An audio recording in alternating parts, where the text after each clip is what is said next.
Okay, reeds, and more reeds. The dreaded reed conversation.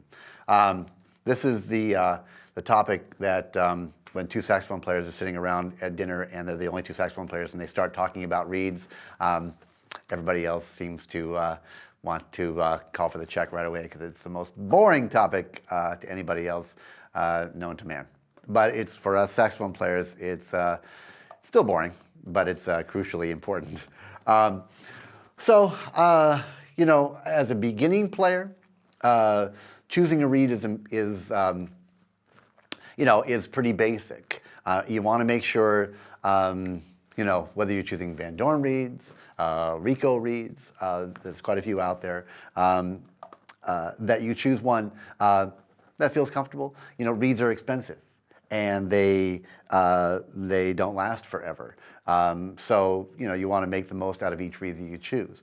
But you do have to realize that it's not like a I don't know if a guitar string is a good analogy, but it's a natural thing. They wear out quite quickly. I did this. I had this one lesson with. I did a clinic actually, and after the clinic, this mom came up to me and said, my son Billy, just starting to play, started off. He's been playing for about 1.5 years now, and he started off and he really sounded good at the beginning, and lately he's really been struggling. And I said, well, what kind of reeds is he using? And she said, well, what do you mean? I said, well, the reed, the piece of wood that you put on your mouthpiece. When you change that, what kind of reeds is he playing? And she said, oh, you're supposed to change those? And so I thought, okay, well, first of all, you want to get your son to a doctor right away, because there could be some sort of crazy biology experiment going on inside his mouthpiece at this point. So when you choose your reeds, just make sure, in terms of strength, that you choose one that feels comfortable. In general, I would suggest, like, if you're going to play a Van Dorn reed, something around a 2.5 is a general. It's what I use actually. A general size. The reed strength is all dependent on the size of your mouthpiece. So if you have a softer reed, but you've got a very wide open mouthpiece, say your mouthpiece is an 8 or a 9, then a 2 reed in general is going to feel like it's going to feel much harder. So. And conversely, if your mouthpiece is much smaller, then a softer reed is going to feel lighter. So most people, your mouthpiece is probably like a 5 or a 6 if you're just starting out. So like again, not too soft, not too hard, just what feels comfortable to play is important. So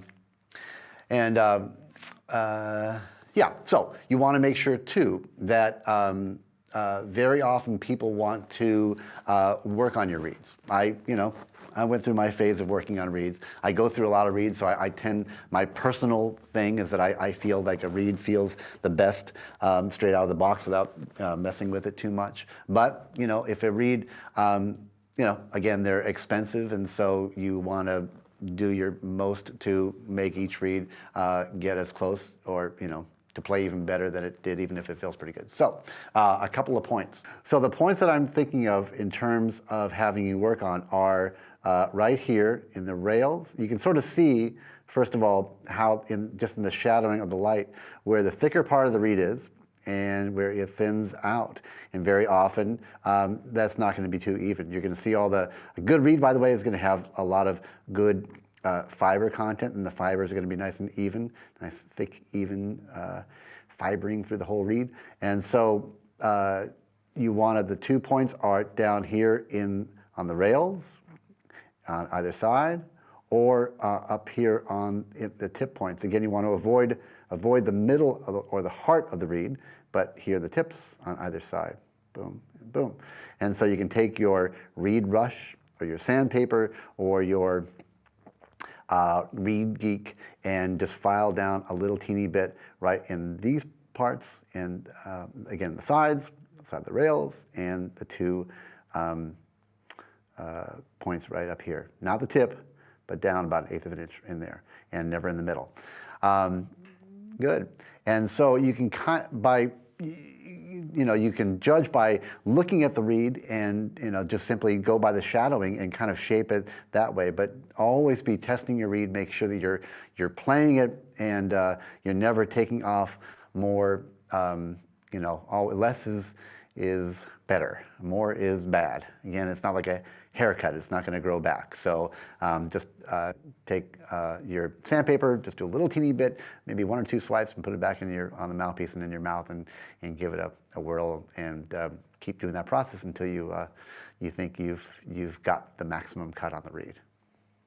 And then as far as the points down towards the tip of the reed, you can file those as well. It's going to be a little bit more difficult because that's a thinner part of the reed to tell which side would require a little bit of work. But what I do actually when I'm playing is I'll sort of go side to side.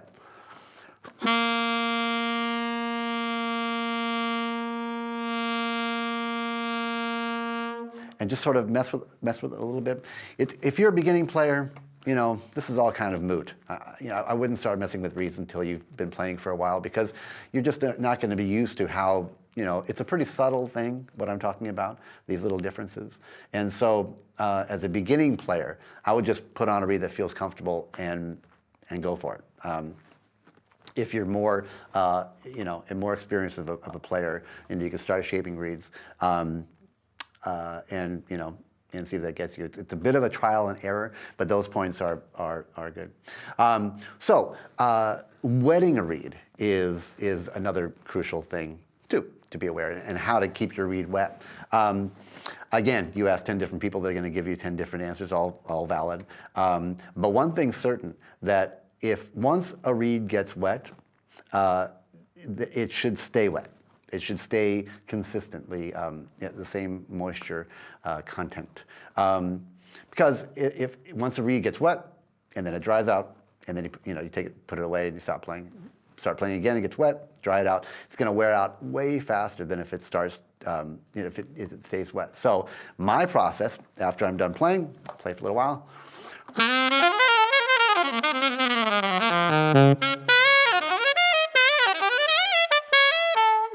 There, I played. So now I'm done, right? So what I like to do is the following. I'll take off my ligature, take off the reed. Invariably, there's going to be a little moisture on there, so I clean it off very lightly on the corner. Can you see that?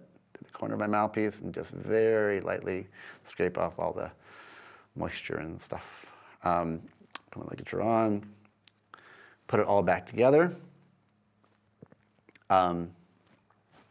Like that. I'll put my mouthpiece cap back on the mouthpiece, take off my neck, and wrap everything up I have a little towel that I wrap all the stuff up on, put it back in the bell, and put it back in the case, just like that. So you've cleaned your reed, so you're not gonna, it's not gonna be too terribly wet or dirty. Thing is, next time you play, it's going to be very similar. I mean, assuming that you play the next day, to how it felt when you stopped playing. When I do that process of putting my mouthpiece cap back on, wrapping the whole thing up in a towel or whatever, putting it in the bell, and closing the case, it acts as its own humidifier. The moisture in the reed is enough to keep it wet.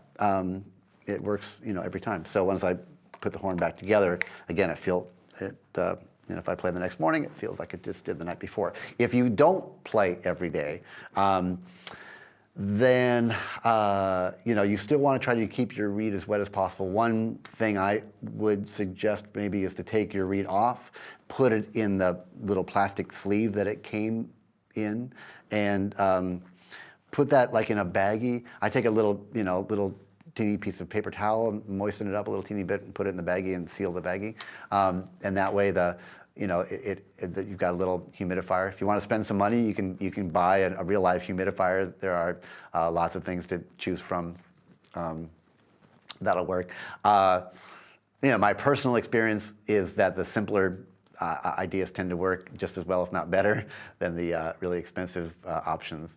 But anyway, there you go. There's some ideas. Like everything, if you've got any questions, which inevitably I guarantee you will, regarding reeds, please shoot me a video and I'll give you my answer.